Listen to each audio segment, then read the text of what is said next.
Assalamualaikum warahmatullahi wabarakatuh. Apa kabar kalian hari ini? Semoga dalam keadaan sehat dan tetap semangat ya.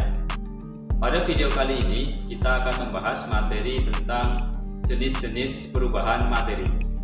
Materi ini ada di bab 2 mata pelajaran IPAS kelas 10 SMK, yaitu bab zat dan perubahannya.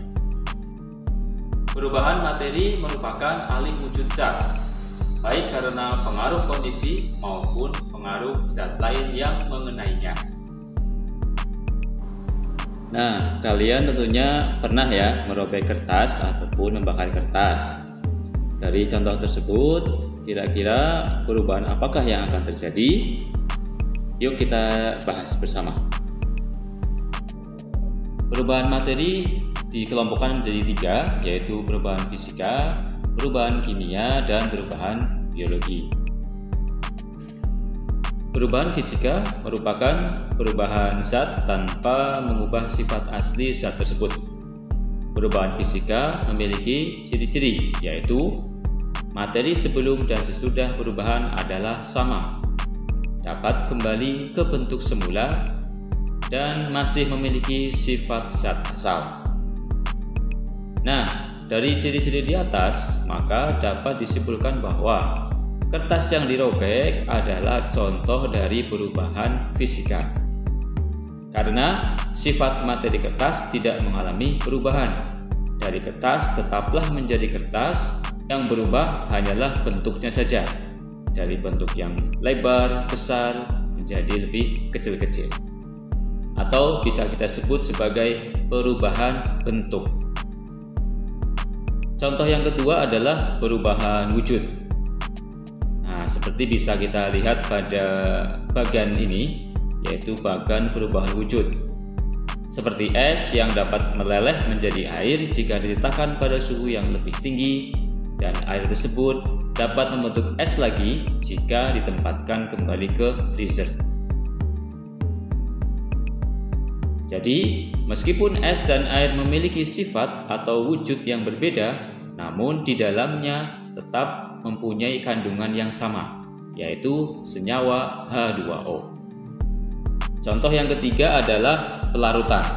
Saat kita melarutkan gula ke dalam segelas air, maka yang terjadi adalah air tersebut sifat airnya tidak berubah, dan sifat gula juga tetap terasa manis atau tidak berubah. Meskipun wujud dari gula sudah tidak terlihat lagi karena sudah melarut. Perubahan materi yang kedua adalah perubahan kimia.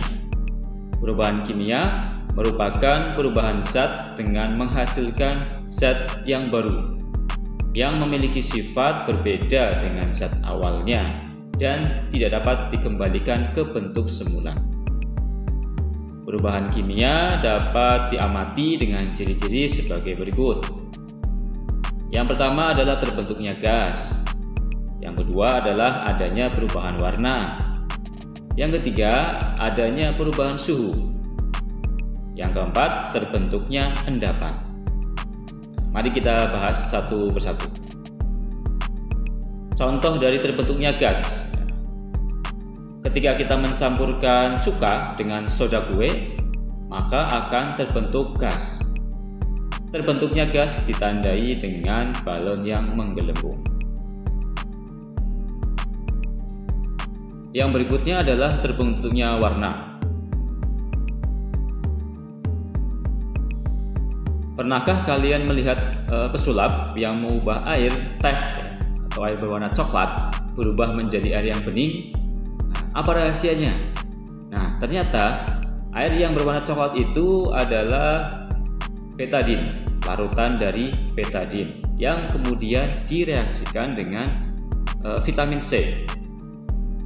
Ketika betadin yang mengandung senyawa iodin direaksikan dengan vitamin C, maka asam askorbat yang terdapat pada vitamin C itu dapat dioksidasi oleh iodin, sehingga menghasilkan iodium yang tidak berwarna ataupun bening. Nah, ini contoh dari perubahan warna dari yang semula berwarna coklat menjadi berwarna bening.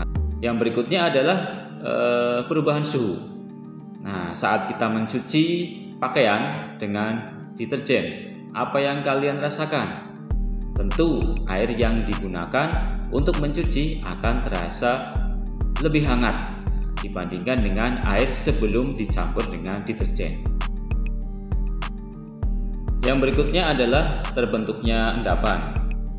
Nah, bisa kita lihat di video ini. Ini adalah contoh reaksi antara AgNO3 dengan NaCl. Nah, ketika AgNO3 itu direaksikan dengan NaCl, ternyata akan terbentuk endapan berwarna putih, yaitu endapan AgCl. Jenis perubahan materi yang ketiga adalah perubahan biologi. Perubahan biologi merupakan perubahan kimia yang disebabkan oleh organisme biotik seperti lumut, bakteri, dan juga jamur. Layaknya perubahan kimia, perubahan biologi juga dapat menghasilkan zat yang baru yang sama sekali berbeda dengan sifat awal zatnya.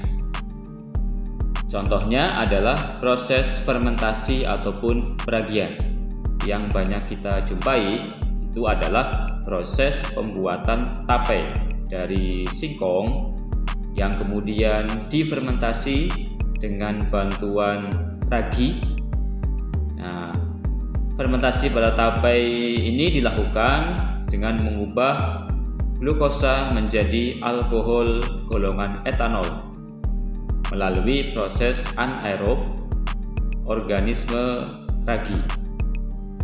Nah, demikianlah pembahasan tentang perubahan materi pada video kali ini. Semoga bermanfaat ya. Salam sukses, salam semangat belajar. Wassalamualaikum warahmatullahi wabarakatuh.